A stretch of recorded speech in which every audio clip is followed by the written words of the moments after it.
तो हेलो नमस्कार दोस्तों, कैसे हैं आप लोग। उम्मीद है बहुत अच्छे होंगे। और कुछ लोगों का मुझे कमेंट आ रहा था सर कि भिन्न के आरोही क्रम और अवरोही क्रम को हम देख के कैसे बता सकते हैं। तो देखिए, अगर आपको गणित का बहुत ज़्यादा अभ्यास किए हैं और बार बार अभ्यास करने के आदी होंगे तो मैं मानता हूं कि 100 में 5 या 10 लोग ऐसे होंगे, मुश्किल से मुश्किल 5 या 10% लोग जो सिर्फ देख के बता सकेंगे।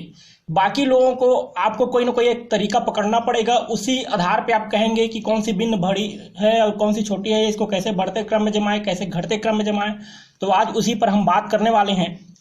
अब उससे पहले हम थोड़ा सा चर्चा कर लेते हैं कि कुछ ऐसे भिन्न होते हैं जिसके या तो अंश बराबर होते हैं या तो हर बराबर होते हैं।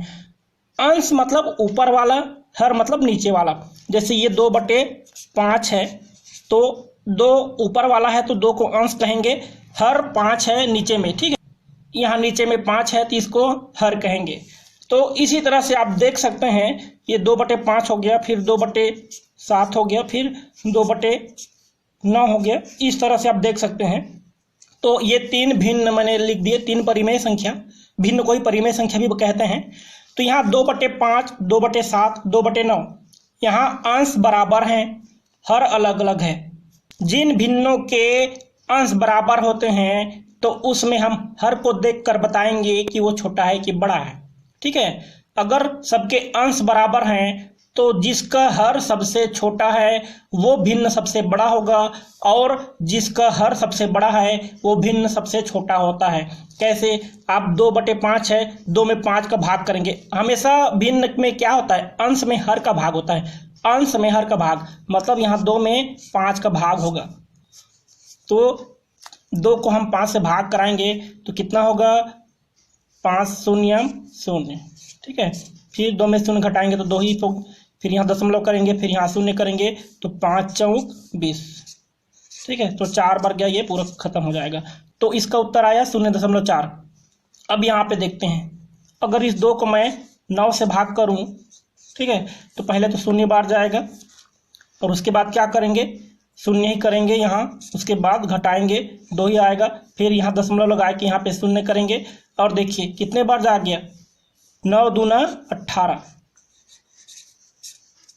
तो फिर 2 बचेगा। मतलब आप देखिए यहाँ पे 0.4 आया, यहाँ 0.2 आया। इन दोनों में से बड़ा कौन है? देखिए 0.4 बड़ा है ना, 0.2 ये तो छोटा हो गया ना। अब इस आधार पे हम कह सकते हैं कि 0.4 बड़ा है तो वो कहाँ से आया है? ये 2/5 से, तो ये बड़ा होगा, ठीक है। ये 0.2 ये छोटा है और वो कहाँ से आया? ये 2/9 से, तो ये वाला क्या हो गया? छोटा हो गया। तो हम अगर अंश बराबर है तो नीचे वाले को देख के, अर्थात हर को देख के कह सकते हैं कि कौन सी बड़ी है कौन सी छोटी है।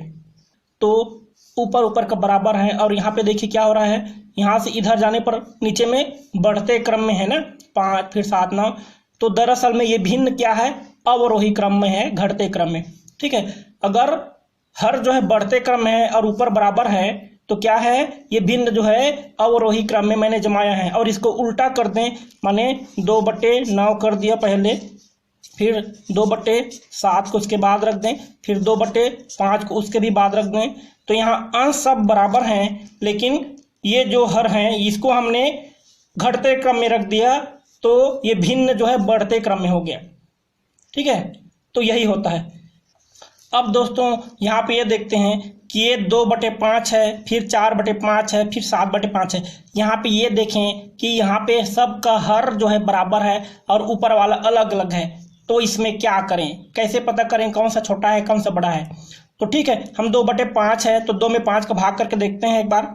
2 इसमें 5 का भाग करेंगे तो 0 बार जाएगा, 0 ही करेंगे, घटाएंगे 2, दशमलव लगाएंगे उत्तर में, यहाँ 0 बढ़ेगा, फिर 5 चौक 20, ठीक है। कितना आया? 0.4।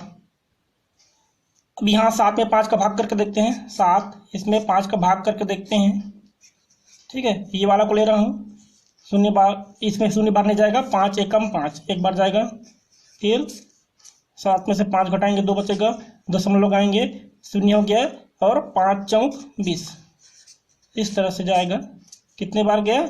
1.4 बार। तो देखिए यहाँ पे 0.4 और यहाँ पे 1.4, इन दोनों में से ये 0.4 और ये 1.4, इन दोनों में से बड़ा कौन है? तो जाहिर सी बात है ये 1.4 बड़ा है, क्योंकि इसमें पूर्णांक है, इसमें पूर्णांक तो 0 है ना, यहाँ सिर्फ दशमलव में है, ये तो पूर्णांक में आ गया ना यहाँ पे, तो ये 1.4 ये बड़ा हो गया। अच्छा, ये कहाँ से आया है? ये 7/5 से आया है। ये कहाँ से आया है? ये 2/5 से आया है। तो इन दोनों को देख के आप समझिए कि हर तो सबका बराबर है, लेकिन बड़ा किसका उत्तर आ गया? तो जिसका अंश बड़ा था और जिसका अंश छोटा था वो छोटा हो गया। इसका मतलब ये है कि अगर हर बराबर हैं तो जिसका अंश बड़ा है वो भिन्न बड़ा होगा और जिसका अंश छोटा है वो भिन्न छोटा होगा।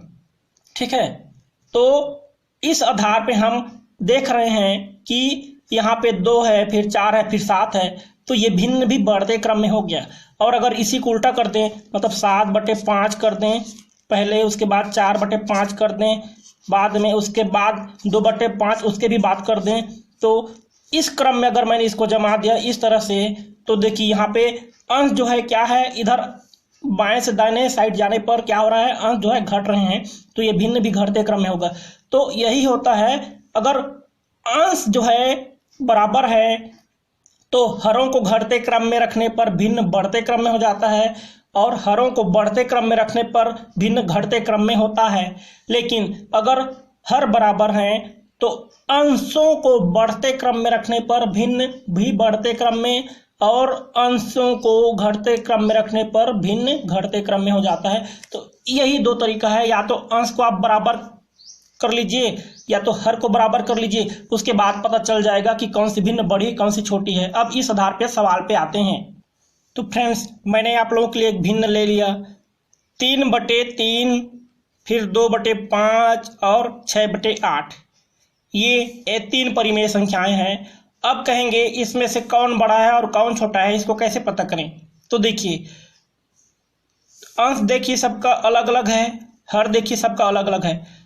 अभी आप कहेंगे कि सबका अंश बराबर रहे तब हम बता सकेंगे या सबका हर बराबर रहे तब हम बता सकेंगे। भाई मैंने आप लोगों को वैसे ही समझाया है, ठीक है, या तो अंश बराबर रहे तब आप देख के बताएं या तो हर बराबर रहे तब आप देख के बताएं। लेकिन यहाँ ना तो अंश बराबर है और ना तो हर बराबर है, तो सवाल आपको इसी तरह से पूछे जाएंगे जिसके ना तो अंश बराबर रहेंगे ना तो हर बराबर रहेंगे। तो आपको क्या करना है, तो या तो आप सबके अंश को बराबर कर लीजिए या तो सबके हर को बराबर कर लीजिए। तो हम हर को बराबर करना आसान समझते हैं। क्यों? क्योंकि अगर हर को बराबर कर लेंगे तो जिसका अंश बढ़ते क्रम में रहेगा वो भिन्न बढ़ते क्रम में, घटते क्रम में जमाएंगे वो भिन्न घटते क्रम में हो जाएगा। इसलिए हमारे लिए सबसे आसान है कि हम हरों को पहले सबका बराबर कर लें। उसके लिए हम क्या करेंगे, इन तीनों का एलसीएम निकालेंगे, जितने भी हर हैं, ठीक है, जिस भिन्न में जितने भी हर मिलेंगे उन सबका एलसीएम अर्थात लघुत्तम समापवर्त्य निकालेंगे।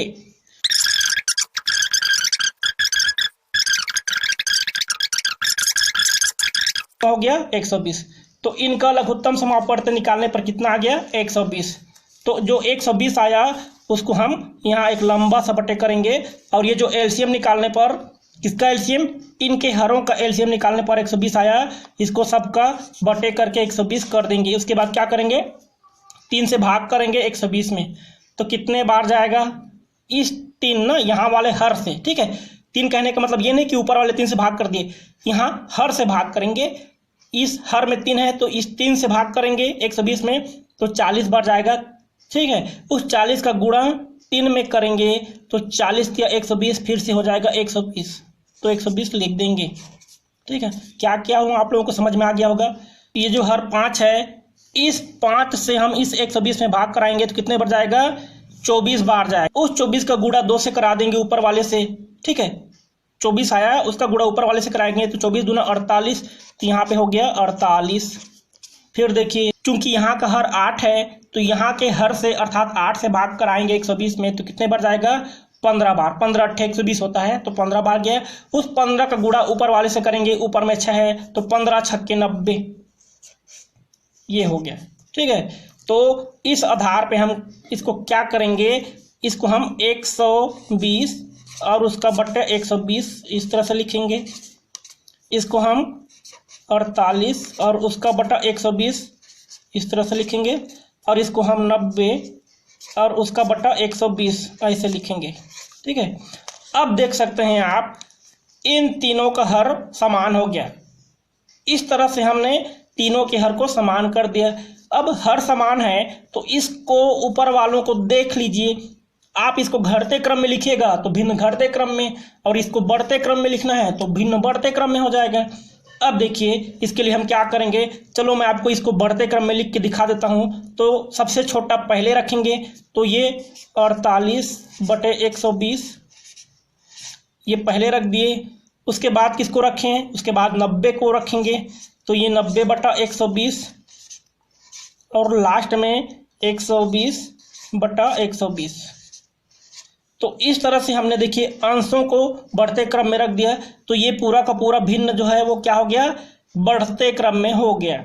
तो देखिए 48 कहाँ से आया था, ये 2/5 से। ठीक है, आप यहाँ पे देखिएगा 2/5 से आया था ना 48। तो सबसे पहले मैंने 48 को रखा है यहाँ पे, देखिए ये तो 2/5 को मतलब सबसे पहले रखा। तो ये 2/5 सबसे पहले आया। उसके बाद कौन आया, तो ये 90 वाला कहाँ से आया है, ये 6/8 से।